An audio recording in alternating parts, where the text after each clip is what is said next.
It is currently about 5 in the morning. Just got done with my run, and now I'm here recording. It's about a month later, so yeah, in a month, still locked in. I feel like I could have been better this month, but I'll get into that later. I just want to say thank you for everyone that watched the last video. I didn't expect anybody to watch it, so I appreciate all of you guys that did. This month I'm gonna try to crank out 4 videos. I have 4 videos explaining the 4 pillars in detail, and this is the first of my November videos, and it's gonna go over the first pillar we talked about in that video in the way greater depth, way greater explanation, and that's finding God. So out of everything you can do, finding God is the most important thing.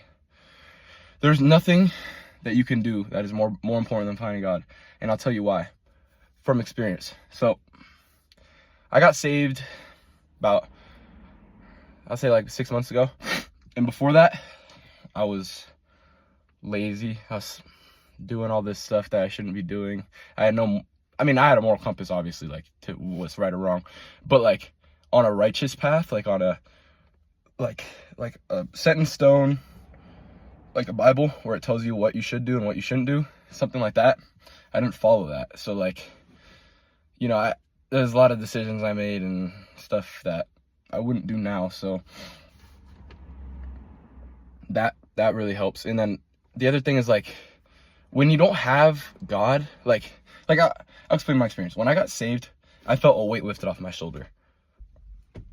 Without getting into too much detail, I want to get into my testimony in a different video, but like for now, when I did get saved, I felt that weight lifted off my shoulder, and I felt the Holy Spirit come inside me. And the Holy Spirit can do so much things, and that's what I'll get into a little bit later. But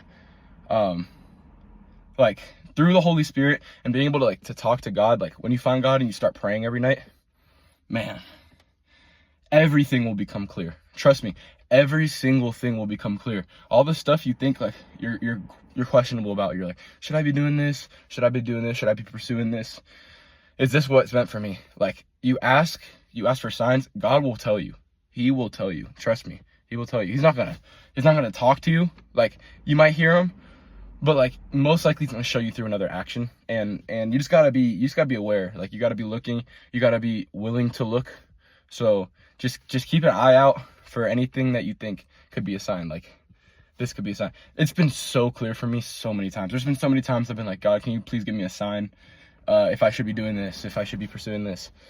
And like literally like within 24 hours, I'm like, all right, I got you, and whatever it is. So you need that. You need to be able to pray. And then the thing is, like, when I'm saying like religion, like when I'm saying finding God, you got to put in time too. Like, so I'd say like put your part in, because God isn't going to answer your prayers unless you're willing to put in time too. I heard this quote the other day.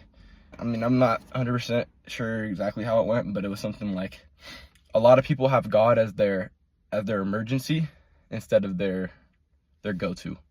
So like what that means is like people will only pray whenever they really need something and they're desperate, instead of praying to Him every day, having a conversation with Him. So then when you do go to Him, He feels more inclined to answer your prayers, because he has a better relationship with you, because you're putting in that effort to create a relationship with Him. And what does that look like? It's more than just praying, which praying, in my opinion, is the most important thing, because that's that one-on-one time you have with God. But there's so much other important stuff when it comes to rebuilding a relationship. Some of those things include reading the Bible. Me personally, the way I go about the Bible, because I feel like I don't have an insane amount of time, and I also don't really like to sit down and read, because sometimes it will give me a headache. So I listen to the audiobook. So what I'll do is I got my beats, these beats right here. I'll put them on.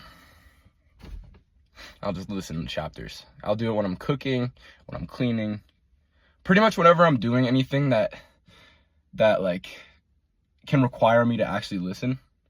Driving, like anything that would let me like actually take in the words, because like when I'm at the gym, I'll listen to my music, because I'm not gonna really be listening to to the Bible when I'm getting my reps in. Like, I'm not gonna be really taking in the words. Even though, what I will say is, if you keep hearing the same words over and over again, even if you don't understand them, they will stick. They'll stick like this. So if you read like the same chapters over and over again, and you're doing like another task, then you could do that too. So that's definitely the first thing. The second thing is find a church that you can like create a study group, a Bible study or a small group, something like that. Like something like that where there's at least 3 of you guys, I'd say 3 to like 8 or 10, like somewhere in there, where you guys get together every week, discuss some topic and how it relates to your life, and then, you know,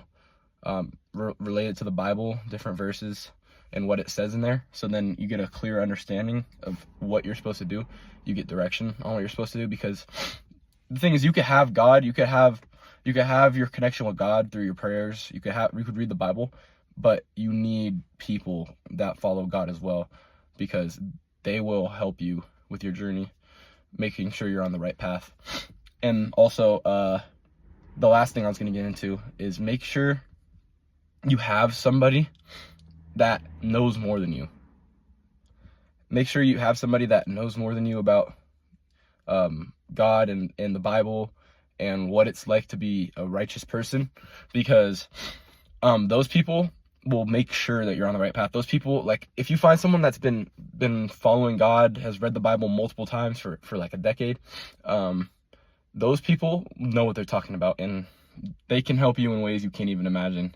Like, speaking from experience, I could say there's 3 people that I can talk to that are been following God for over a decade, and all those people have given me such good advice on so many different things. And I would be stressed out, probably not even doing this if I didn't have them, because I would just be thinking about the stuff that they've helped me with. So yeah, find those people, because, you know, and it could be tough. It can be tough. Like, I'm in school, so like we have a campus minister, and like the church I go to has a campus minister, I should say. And you know, I just work closely with him because he's on campus. It's his job. But, you know, those are the main 4 things you need to do. So pray, obviously, go to church / small group, read the Bible, and find a mentor, a religious mentor. Those are the 4 things. And then I'll just get into like what my experience has been this last like couple weeks, because to be honest with you, I was slipping a little bit. Like, I was still waking up, I was still doing my thing, but like there'd be times during the day where I'd just be like, I don't feel like doing work. Like, I'd rather just go watch YouTube, or go watch a show, or go watch a movie. And like, I was doing that. Like, I would pull up my whatever I was doing, my internship applications, the trading stuff I'm working on, whatever it was. And then I'd be like, I don't want to do this right now. I'd rather go do this. I mean, granted, I'm not gonna make excuses. So, you know, I'm not even gonna say it, because there's nothing to say. I should have been doing it. And then this last Wednesday that just happened, like a week ago, a week ago, I was in my small group, and I was like, I went into it feeling like I have not been doing enough, and I knew that in my heart. I was like, this is a problem. Like, I'm slipping, and I remember we got in like these little prayer groups. Like, we just partnered up with a partner, and I told my prayer partner, I'm like, I'm slipping, and a big part of it is my favorite artist dropped an album the week before, so I was listening to it a lot, and that was like a big problem, because I would just sit there and just listen to it and not get any work done. But but I told him all this stuff, and then he prayed for me, and I'm like, okay, this is up to me now. Like, God has me, so it's up to me to be better. And then that night I went back, I prayed, and I got a lot of work done later that day. And then that night I went back and prayed, and I've been back. So now I'm back locked in. Pretty much any opportunity I get, whenever I'm, you know, at my desk job, or not doing anything really, then I will be doing work. I will be improving in some way, whether it's my own brand, whether it's, you know, my career from a corporate like career side, like from school, or just in the classroom, like whatever it is. Like I've been way more locked in this last about a week, a little over a week. So yeah, that's how it's been. So I'll just say, like, when you're slipping, find somebody that you can go to and talk to, and then also pray. So like I said at the beginning, prayer is the most important thing you could do, because God has your back. God has your best interest in heart. If you guys are familiar with Jeremiah 29:11, it's probably my favorite verse in the Bible. God, he has a future for you. He has plans to give you a hope in a future. So whenever you're feeling down, just remember that. And yeah, I don't really have anything else to say. That's the first pillar, the most important one, to having the right mindset, having the right foundation. So find God before you do anything else. And I'll catch you guys in about a week.